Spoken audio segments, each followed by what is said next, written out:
Welcome to the Carl Jackson Podcast. We are delighted and excited that you're here with us today. Inside joke. Yeah, I caught that one. Okay. Today we have a special guest, and she's amazing. I couldn't think of anybody else that I would want to be on my podcast on my 5th season, other than the star of my new film, LimeX. Would you welcome here Andrea McClew? Hi. Now, welcome to my office. Yes. As you can see, I still have my Christmas tree up. You do still have your Christmas tree up. It is very festive tree. This is nice. I'm so I'm so lazy. It's like it's only just a matter of unplugging it and putting it away. You can keep this up all year. But I was thinking, I like it, and I have such a big desk. Yeah, it's such a long desk. I might as well just keep it there against the window. Yeah. And it just has it a little festive. It is that. It's a very festive Christmas tree. You can leave that up all year long. I won't judge. I don't know judgment here. No judgment? Okay. No. So nice that you come by and spend a little time with me today. I appreciate it. So tell me a little bit. So I want to know, let's go from the beginning. Where are you from?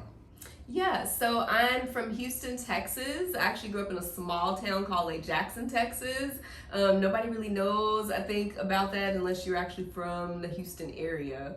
Very, very small town. Right. But it was fun. It was fun growing up, and the humidity obviously is a nightmare, and I don't miss the humidity at all. We're both in San Diego. So. Yeah, there's a different kind of heat out here. But, I mean, you can't pass up the food. I mean, the food in Texas is everything. Come on now, like Tex-Mex, the barbecue, Whataburger, Shipley's Donuts. Shipley's Donuts. And you know what? I Donuts. tell people all the time. See, I'm from Dallas, as everybody know. Mm-hmm. But I tell people all the time, Krispy Kreme has nothing.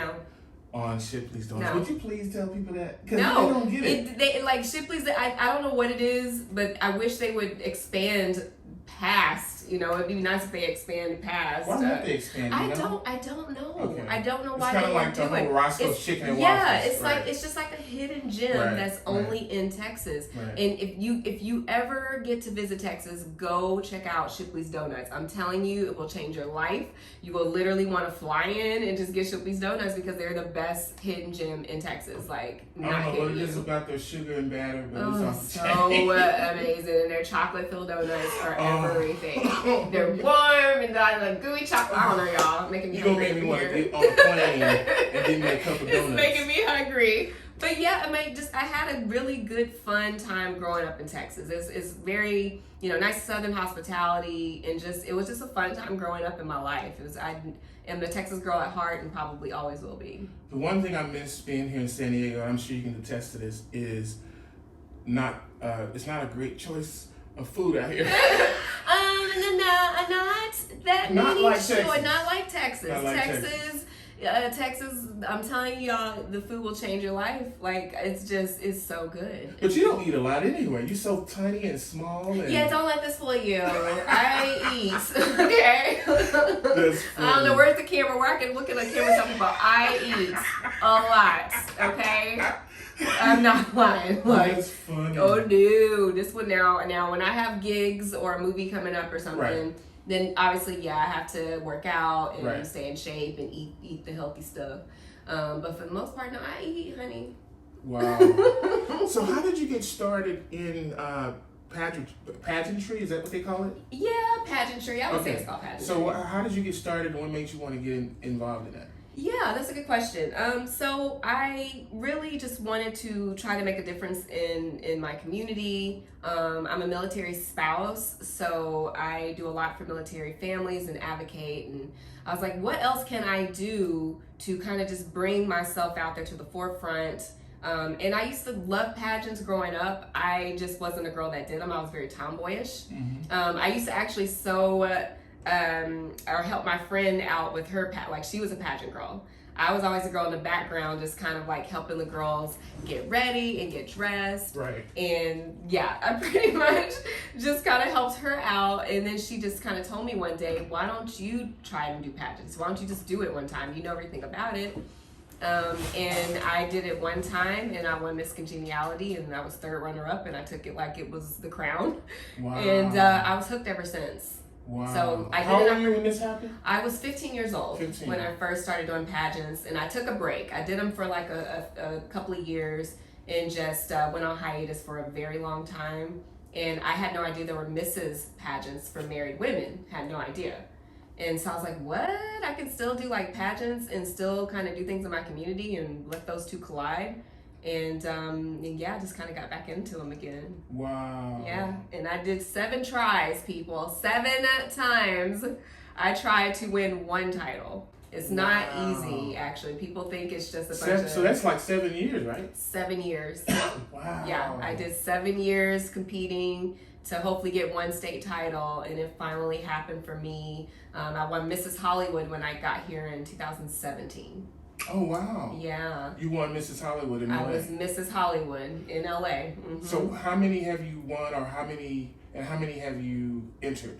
Gosh, I've done maybe 12 pageants and won only 5. So you have won 5. Wow, Yeah, that's pretty good odds. but it only happens in the last few years. So like the last 3 or 4 years. The last 3 or 4 years is when things I just found the secret recipe and just started winning. And so what's without giving all the secrets, but what's Yeah. the ultimate secret to getting a better chance at winning? as shocking as it sounds, and when I figured this out in my head, you are not competing with the other girls. You're literally just competing with yourself and your scores. And The when way real life is. It really is. You're It's so true. I had to learn that. You look at a girl and you're like, oh my gosh, she's so pretty and perfect, and she has the entire package, her college degree, she's done 100 hours of community service or whatever. It's like a lot of things you have to do that people don't understand. You're not just in a ball gown dress and a swimsuit. Like, they don't give a crap. I'm be honest. The judges could care less about how pretty you are, how cute you look. They see it all day long. Every day, right. Yeah, they right. don't care. And girls will spend 10 grand or 20 grand on a For dress. nose or a dress Yeah. or whatever. And right. I've literally showed up in like a dress from Ross. Like one time, I literally showed up in like just some little $20 dress, I'm lying. I won $20. But it was 25. it was 25. But just a little $200 dress, Right. that I bought off the rack. Like Right. I didn't spend some extravagant money on a gown. And as funny as it sounds, I won that year. Wow. In a little $200 gown, I won Mrs. Hollywood up against like these girls that were like Victoria's Secret models, and one was like a TV anchor or something, and little old me won. I'm like, when they called my name, I was like, are you sure? You sure it's me? You sure it's me? Because there's some Wow. pretty girls up here. But it's about your personality and about what you can do for the community. And if the judges can fall in love with you in 3 minutes, you're a winner. Wow. You got 3 minutes to make that difference. That's it. 3 minutes, huh? So tell us a little bit about how do you choose what pageant you're going to enter, or is it just strictly married? You just enter it because it's for married women? No, very good question. Nobody ever asked that question. Thank Yeah, it's about the system that you choose. Okay. There's so many different systems. California is huge, obviously. So, and some people have said to me too, who's the real Mrs. California? Who's the real Mrs.? Because they might say, oh, I went to an event and I saw another Mrs. California. Right. There's so many systems because California is such a big state. Right. And you just have to make sure you find the right system for you. Some of them are based off of, just them looking pretty. Right. And they don't really care about the community service. Some pageants are based off community service and community service only. Right. And so it just depends on what is the best fit for the girl, for Right. you.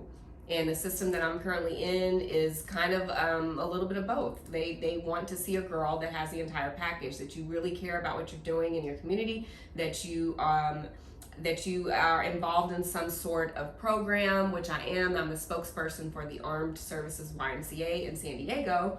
So I help military families in need through, diaper exchanges, food drives, back to school events. We give out multiple items to people once a month.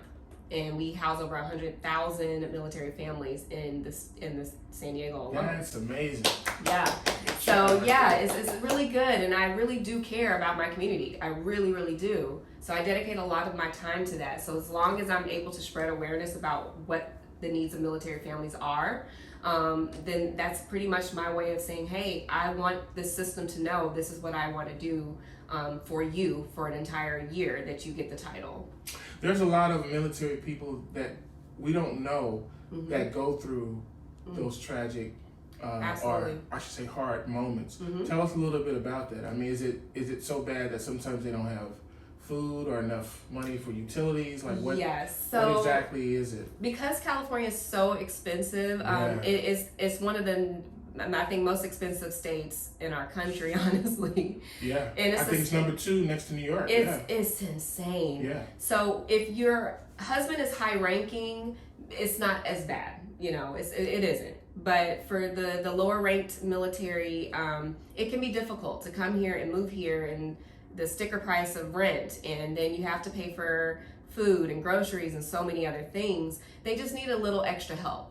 Right. So we at the Armed Services YMCA provide the food bank at least twice, I want to say it's twice a month, where they can come in and we just give them food. Even for the holidays, we give out free turkey dinners. Not just a free turkey, we give out an entire menu for them. Right. And we give out diapers for families that maybe need a little extra diapers for the month. Right. So those are the things that are important. We go through enough, you know, deployments can be hard. A lot of men and women go through the mental illness of being away from your family, or maybe they've gone to war and experienced something, and it's a lot that goes into military families that people just don't know about. Right. So that's why I use my platform to spread awareness to other people that just may not understand. This is what we really go through. These people go through a lot. Being pulled away from your family is a lot. Being a spouse and having to be basically the single parent for 6 to 9 months out of the year is a lot. You're married, but it's like you're single in a sense, because your husband, you can't see him. Right. You're doing it by yourself. I went through 7 deployments with my husband, so I get it. 7 deployments. How long have you been married? 16 years. I've been married 16 years. Yeah, so I went through 7 deployments with my husband. So what is that like, and what's the difference between a woman, not to get in your business? No, you're fine. But, what's the difference between a woman who can deal with that single life? It's because really you're single. Right. So what is that like, and then why do so many women end up, I mean, you hear the stories of the women that just basically have to, she's got to have it. Yeah. Shout out to Spike Lee. Who, by the way, I saw you, Spike Lee, I saw your little comment you made on my comment. But anyway, what is the difference between someone like you who can kind of stay loyal to the marriage thing versus the ones that it's just too hard for them? If you really, military families, I would say, as far as the marriages, they literally, I think it's 75% divorce rate. 75%. Really take that in. 75% divorce rate. So you're basically doomed for society from the time you say I do. Oh, wow. So, and it is difficult. Not everybody can handle this lifestyle. It really is hard. And for some people, maybe they do have some sort of temptations, and it's a struggle for them to, try to stay with the man or, whoever, with your spouse. And, it just comes down to the person. It really does. Like, we don't know what's going on in people's marriages, or, what they're okay with. Like, did they make those sort of agreements? We don't know. Right. We don't know.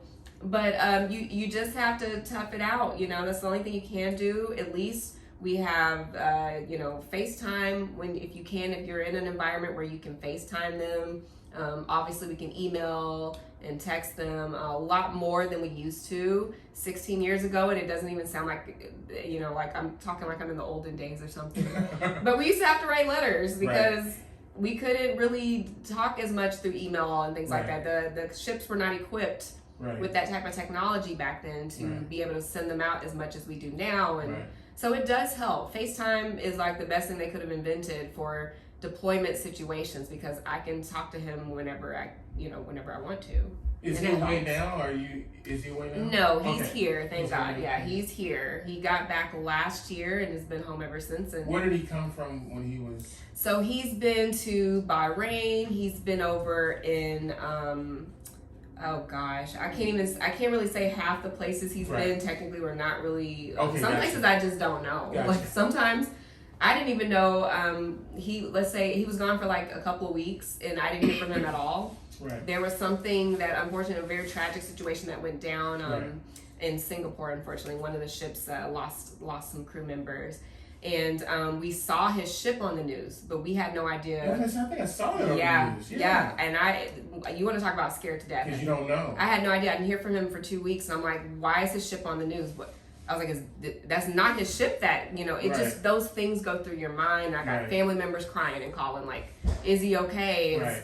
And it turned out his ship was there to aid the ship that actually had the tragic events happen. But I discovered where he was on the news. I just didn't know. Sometimes they can't tell you where they're at. Oh wow. Yeah, so that's kind of scary. So let's piggyback to you doing pageantry. Yeah. I'm saying that word right. You are.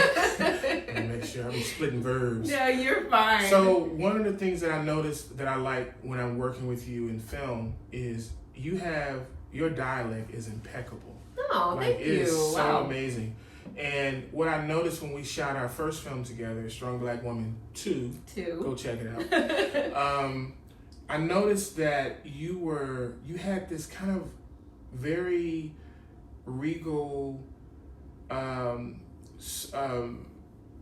what's the word I'm looking for? Almost vintage cinematic. Oh my God! Wow. Dialect. Yeah, and that was one of the things that I noticed. The first thing I noticed when I was directing the film, I was like, man, she is such a classic actress. Like you're in the wrong time. Oh, you know what I mean? Like you belong in the 50s, 60s, in those kind of retro movies. Yeah, wow. And I just remember when I was watching, when I finally saw the final cut of the movie, and with the music and with the everything, I was like, man. I mean, it's just classic cinema, man. Wow. You just did an amazing job. So, I'm asking, I guess, the question is, what is one of the things that you have to really work on continuously to kind of stay in the game in the competitiveness of what you do when you do these pageants? Because it seems like it's a lot of competitiveness in it. It is. So what do you do as kind of a ritual that keeps you always on point? I think just honestly, it's the experience that I've had over the years with pageants. It kind of grows on you. It's like a plant that you have to groom and water and get it to grow. That's basically how it's been for me. Is whatever I'm doing, whether it's a pageant, whether it's my job, whether it's doing appearances or movies or commercials and all the things. I know my life is like all over the place. I know some people are like, what, you're everywhere, but it really is. I really am. That's my life right now. And on top of that, she's a mother. She's a wife. And I am. She has to do the cooking and everything else. Right? I do. I'm exhausted. I never sleep, basically. But I text her. I promise you, I text you, and it might be 45 days before I get a response. And I know it's so bad. No, it's so bad. And I always tell people, honestly, I'm like, I respond. I was like, I don't want anybody to ever feel like I'm not listening to them. I was like, I promise you, I'm just so busy. And tired. I do. But in order to become successful, and everybody's always talking about breaking these glass ceilings, and I want to do. That's kind of how I am in my life. I just like, what can I do to top myself? What can I do? It's like I'm not really competing with anyone else. I always feel like that. Like I'm not paying attention to the person behind me, in front of me, by my side. It's just like, even with pageants, they it's like all girls, they try to psych you out. Like it's just those things happen. But I'm not focused. Like my focus is not there. And I think sometimes it can be confusing to some people because they're just like, I feel like some people are like, I'm not really deserving of being in the place in my life that I am right now. I feel like even in pageant world, sometimes I feel like, she doesn't belong because I really am so goofy and different from everybody else. But I know how there's times and moments where you do have to carry yourself with some sort of grace at some point. And I'm trying to learn the two, because I want to be this goofy, wild, loud person, but I know I can't be like that all the time. So it's learning to kind of just be equal out the two, but compete against myself at the same time. And it's just something that I work really hard on, because I truly want to be successful. I really, really do. My parents have instilled that in me since I was a little girl. And I lost my brother. I had a little brother that was 17 that passed away almost, maybe 16 years ago, maybe now. Oh, wow. And I promised myself he was going to be great. He was a kid, the kid. If there was a kid to do something and be successful, it was going to be my little brother. He was just that kind of person.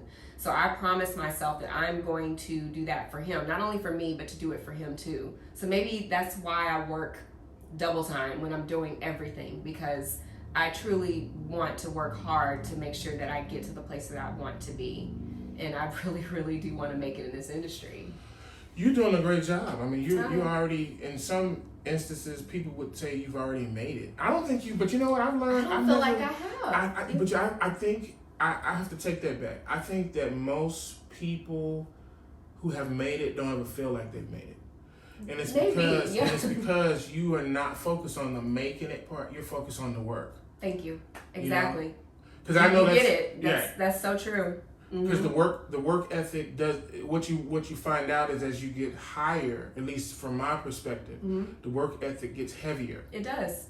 It does. So you don't have time to go, hey, I did this, look at me, because your ego we are is so gone. here, like oh my god, that's why we work together. That's why we work so well together. Oh but my God. you literally said exactly what it is. Like, I feel like people take it like, I don't know. I feel like some people think I'm a little snooty sometimes. I've heard all that. Like, now I'm at the point to where whatever the Instagram, it is. Whatever. But it's hard for me to take it, because I don't feel like what people say to me. And it's like they put you in this bubble. They think that you're like, I heard all kinds. Oh, you're a celebrity. I was like, no, I'm not. Like, yes, you're not even close. Yes, no. And it's awkward to me. Or somebody asked me for my autograph. I've had people ask me for my autograph in the store, and I'm like, I'm just trying to get some chicken. Right. I just want to get some chicken and go home and cook. Right. But it's awkward to me, because I don't see myself like that. I'm so focused, like you said. I'm not look at me. It's like, okay, I did this project, great. Let's move on to the next project. What else do I need to do? And that's just how I am. I think that's the only way to have really true success. Yeah. You have to take the attitude of it. You got to take the attitude of, hey, I've accomplished this, now what's next? Yeah. And then what are the steps to get there? You never really arrive. I hope I never feel like I've made it. Right. If that makes sense. It makes total sense. I hope I never get that feeling. If you get the house, the money, the cars, that's great. But I still want to feel like myself. And I heard Jamie Foxx. Jamie Foxx said one time. He says, he has like the 40 acres and he has the house. Of course and he does. Of course he does. Of course he does. And he was saying how he doesn't fix everything in his house. He'll have them, if the toilet's not running right, he won't fix it. Or if the door is off, he won't fix it. He said, because those elements is what made him funny. Yeah. And he said, if I lose you lose your craft. You lose your craft. You lose your craft. If I see it happen all the time. Why do YouTubers that start rising slowly just plummet? Why is that? Because they get up here and it's like they forget who they were. They try to change their whole dynamic of their show, that everything that made them who they are is like, I'm up here now, I don't need that anymore. Right. And then they plummet. They're like, well, why did I plummet? Why aren't I getting as many followers anymore? Right. Because you lost your craft. You've gotten to the point in your head to where you think you're this. And when you get there, it's just no turning back. And people can see through the fakeness. They can see it. They can see right through you. They can see it. It's funny to me. It's funny how as long as you're oblivious to the people, they follow you. Yeah.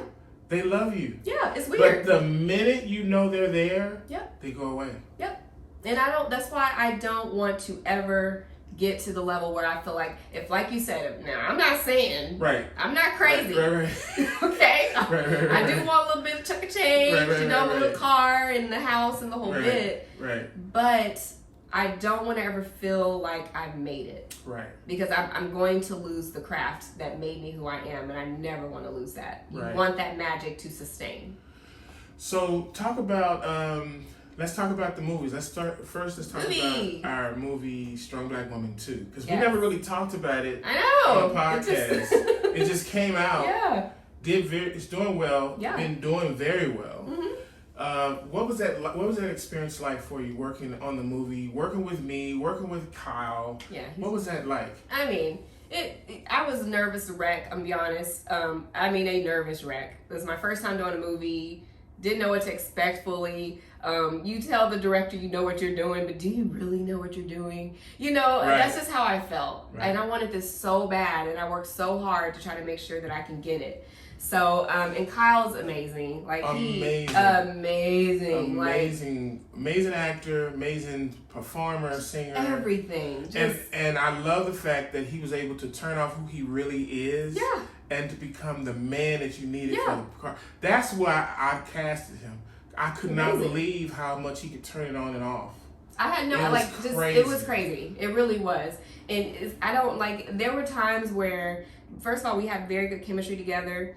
We met first day and filmed first day, people, okay? So sometimes you have a time to get into character with the person. They may go to lunch together and they get to know each other a little bit to kind of develop a chemistry.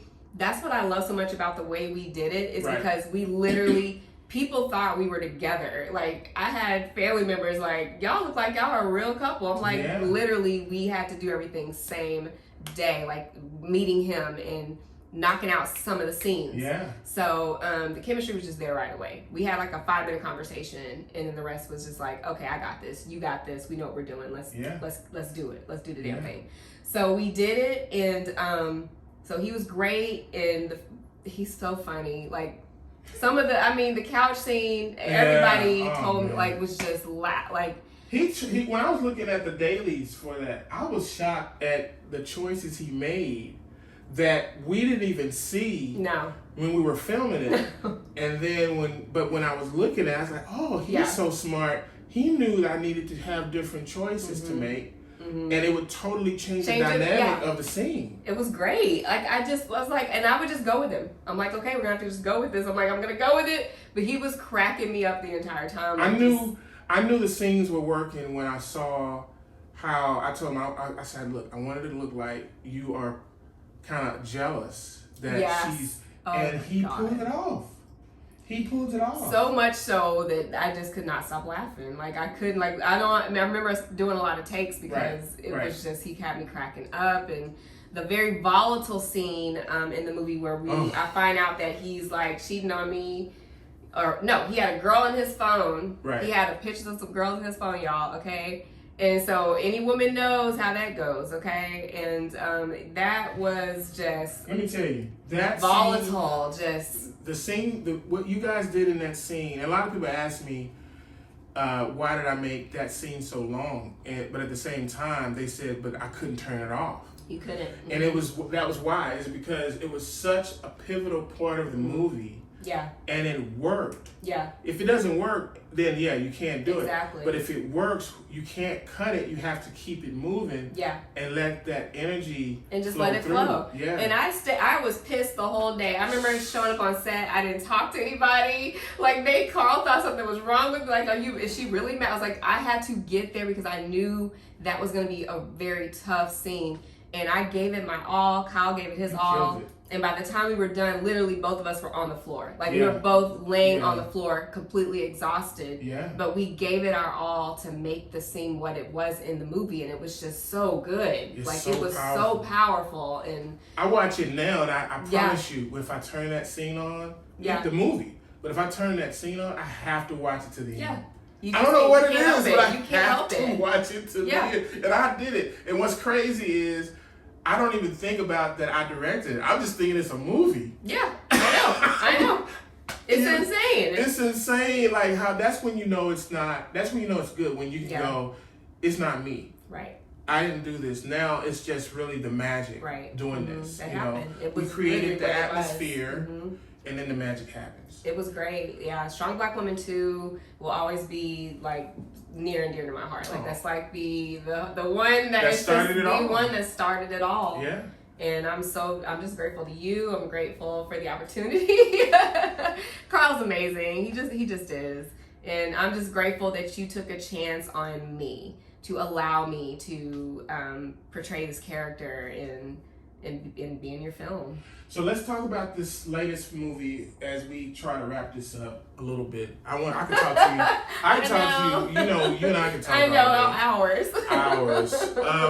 Let's talk about this. I play your husband in the new film. Yes, you do. And your new film, Carl Jackson's LAX, as some of you can probably see in the screen. I don't know if you see it, but I think your camera has a little bit of it in the background. But I'm gonna post it, y'all. I can't help it. Let's talk about the process of making this movie with me. First of all, I'm the most good-looking husband you ever had. Yes, you are, honey. That's right. Yes, so you are. Let's get that straight. Yes, you are. Never be another. There'll never be another. So let's get that right. All right. So what was it like doing this movie, and what was the difference in the experience between Strong Black Woman 2 and this for you? Man, when I got the script, it was just so different. I'm like, he pushes. You challenge me. Let me just tell you. I'm like, okay. Sometimes directors, if you've watched enough of their movies, they kind of do the same stuff. Right. And you see it a lot. Right. But you don't do that. So I was like, oh my God. I was like, what is he doing to me? We're doing what? What are we doing now? You know? Oh, but I was like, I trust you. I'm saying I trust him, but I trust you. Right. I trust in what you're doing, and I love your vision. And it's like I'm right there with you. When I see something that you're doing, I'm like, damn, this is gonna be good. Yeah. I'm like, I don't care what my schedule is. I'll drop whatever. I'm whatever he needs, whatever you need, I'm gonna be there. Oh, man. So I read the script and was like, I'm down. Wow. Like I was just ready to go. And didn't you feel on set? And we shot this on, in a few days. Like it took us a few days to shoot it. But did you feel that this was like gonna be special? That first day we started, did you feel that like? I walked on set and it just felt good. First of all, I was just like, here we are again. Yeah. It's like one of those, just like, I'm home. I'm home. Even though I know I have to deliver this character and I know I like got a lot to do throughout my day with filming and the few days we have with filming. Right. I was just like, man, like, it feels great to be back with him because I know exactly the magic that we get to create. Right. But it did feel so special. It was so like, I don't know, like the aura and the energy in the room was just like, we're about to create magic. Yeah, That's literally what it felt like. It felt that way, and then magic really happened. It really did happen. It's something about you and me working together. I can't even put into words, but it's just been like, I can't even put into words the feeling of, and honestly, a lot of people ask me when they saw the trailer, like, why did you choose to play the husband, and why did you not say anything in the trailer? And I said, it's because 2 reasons. I said, our chemistry is so strong. It is. That you can feel it. You can literally feel what we're doing, and that it's powerful. Yeah. So why mess that up when what you say in the trailer is so profound that it didn't require a response. Right. It changed the mood if I had responded. Exactly. That's part of the decisions you have to make as a filmmaker. How do you keep the audience engaged and keep the story moving along, whether it's a 2-minute story or an hour and a half story, without making your ego get into play. And then on top of that, my name is everywhere on the freaking movie. So it's like, it didn't make sense for me to be in there, see me. Right. I'm talking. It's like, you can feel that when someone is forcing it. Yes. Now it feels like the way it's supposed to feel. It's the way it's supposed to feel. And sometimes it's like, for an actress, it's scary to say, like, so you're the director, but you're also going to be in the movie with me as lead. Because sometimes you don't know how the director's going to feel about the movie, you know.